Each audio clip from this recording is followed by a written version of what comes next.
क्या विक्रमशिला विश्वविद्यालय का निर्माण करवाया था और एक विश्वविद्यालय का निर्माण और करवाया था उसने भाई सोमपुरी सोमपुरी विश्वविद्यालय का निर्माण करवाया था धर्मपाल ने। कहां पे? बांग्लादेश के अंदर।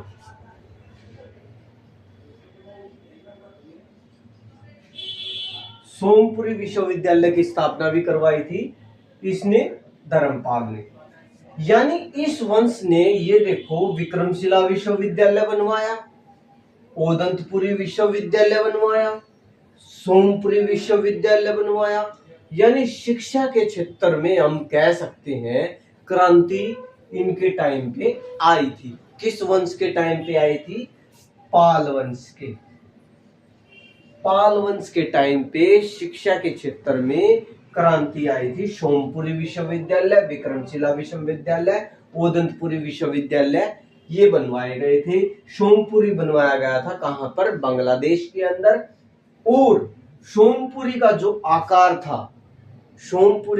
आकार था वो नालंदा विश्वविद्यालय के जैसा ही था।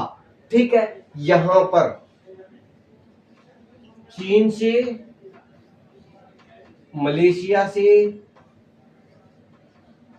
बर्मा से बच्चे पढ़ने के लिए आते थे सोमपुरी विश्वविद्यालय में।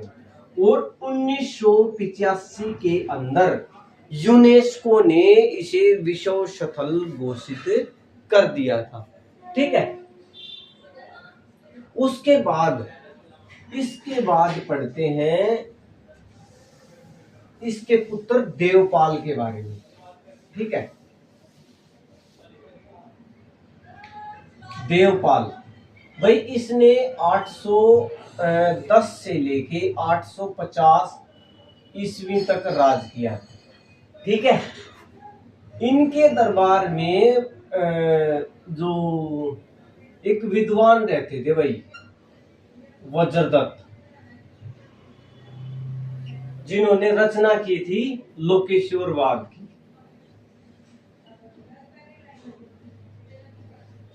ठीक है। और इन्होंने एक उपाधि धारण कर रखी थी परम सौगात की।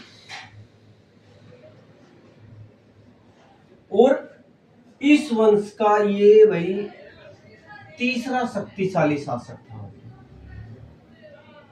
साम्राज्य का विस्तार मतलब बहुत हो चुका था भाई। और इसी के टाइम पर सुलेमान आया था भाई। ये कौन था? अरबी था भाई एक। और इसने मिहिर भोज को हराया था भाई। ये इसके बारे में जानकारी मिलती है। क्या? देवपाल के बारे में क्या जानकारी मिलती है कि भाई इसने 810 से 850 ईस्वी यानी 40 सालों तक राज किया था।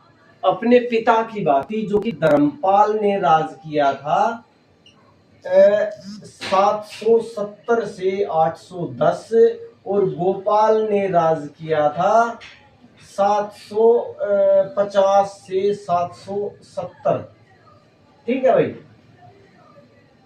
गोपाल, धर्मपाल, देवपाल 40 सालों तक राज करता है। देवपाल किसका लड़का होता है? धर्मपाल का लड़का।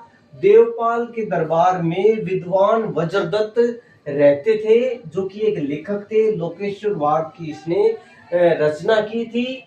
और इसने जो उपाधि ले रखी थी वो थी भाई परम सौगात की। एक शक्तिशाली शासक था और इसके टाइम पर साम्राज्य का विस्तार बहुत तेजी से हुआ। और इसी के काल में अरबी यात्री सुलेमान आया जिसने अपनी एक किताब लिखी सिलसिल उत तिवारिक। ठीक है। उस किताब के अंदर इस सुलेमान ने जो पाल वंश, राष्ट्रकूट राजवंश, प्रतिहार वंश इन सब के बारे में लिखा। और ये देवपाल इसी ने मिहिर भोज को हराया।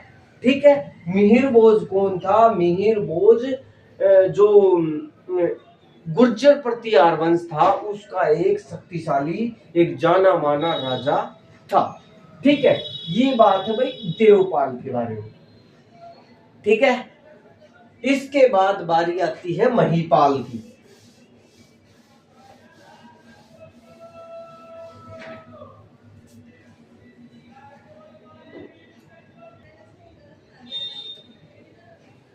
इसके बाद बात आती है महीपाल की भाई। ये कौन था भाई? ये था विग्रहराज। विग्रहराज का पुत्र था भाई।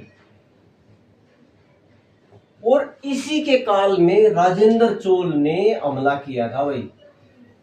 राजेंद्र चोल ने महिपाल के टाइम पे ही पाल वंश पर आक्रमण किया और महिपाल को पाल वंश का दूसरा संस्थापक माना गया भाई। दूसरा संस्थापक, इस वंश का दूसरा संस्थापक कौन था? पाल वंश था। ठीक है, देवपाल के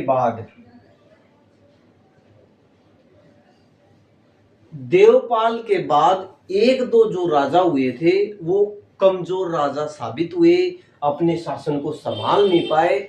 उनके बाद जो मतलब एक सीरियस, जो कि एक शक्तिशाली शासक आता है ना देवपाल के बाद, वो महिपाल आता है। ये लगभग 988 के अंदर आता है भाई, 988 ईस्वी के अंदर। ठीक है, और इसी के काल के अंदर राजेंद्र चोल इन पर हमला करता है और इन्हीं के टाइम पर इनका जो शासन था वो कमजोर पड़ गया था। इसी वजह से राजेंद्र चोल ने हमला किया और महिपाल वही बंदा था जिसने अपने साम्राज्य को, एक बिखरे हुए साम्राज्य को इकट्ठा किया। ठीक है, इसने अपने साम्राज्य के लिए तालाब और नहरों का निर्माण करवाया भाई। ये इसके बारे में खास इंफॉर्मेशन है कि भाई महिपाल कौन था? विग्रहराज का पुत्र था। राजेंद्र चोल का हमला किसके काल में हुआ? राजेंद्र चोल का हमला महिपाल के काल में हुआ और ये दूसरा संस्थापक है भाई इसका, यानी इसने दोबारा से इस वंश को गठित किया। ठीक है, तालाबों और नहरों का निर्माण किसके काल में हुआ? महिपाल के काल। रामपाल, जो कि 1022 तक राज करता है भाई। इसके बारे में क्या बात है कि भाई इसने असम और कलिंग पर विजय प्राप्त की भाई। असम और कलिंग पर विजय प्राप्त की। ठीक है, इसके बाद जो राजा हुए जैसे मदनपाल और कुमारपाल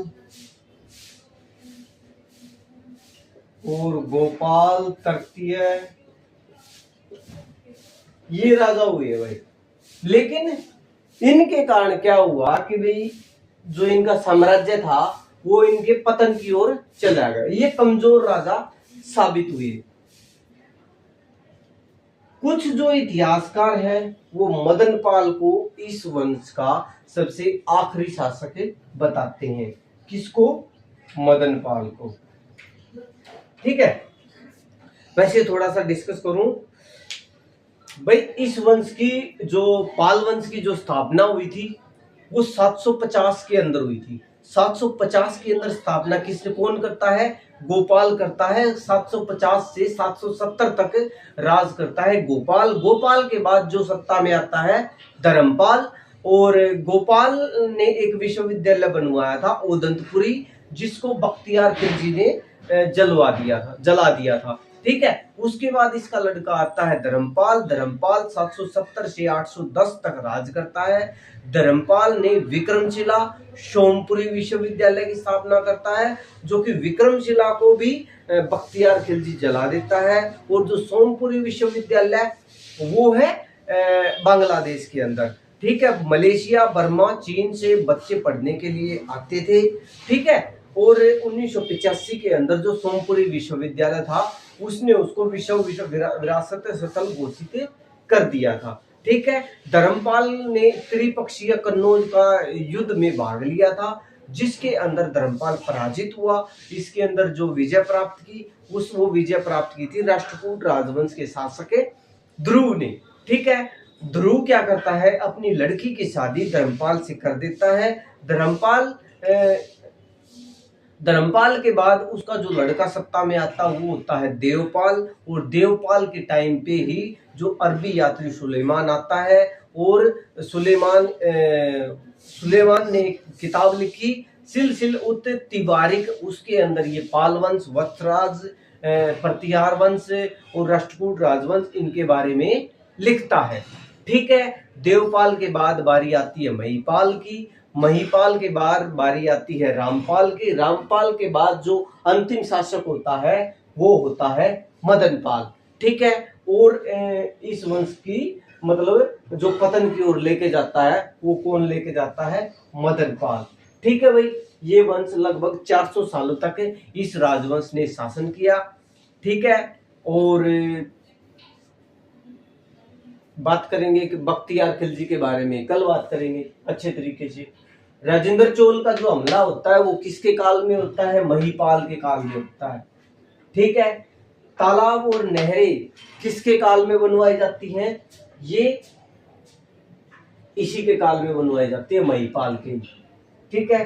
असम और कलिंग को किसने जीता था, असम और कलिंग को रामपाल ने जीता था भाई। ठीक है। ये थोड़ी सी बातें ध्यान रखने की है। ठीक है। ठीक है भाई, मिलते हैं फिर कल।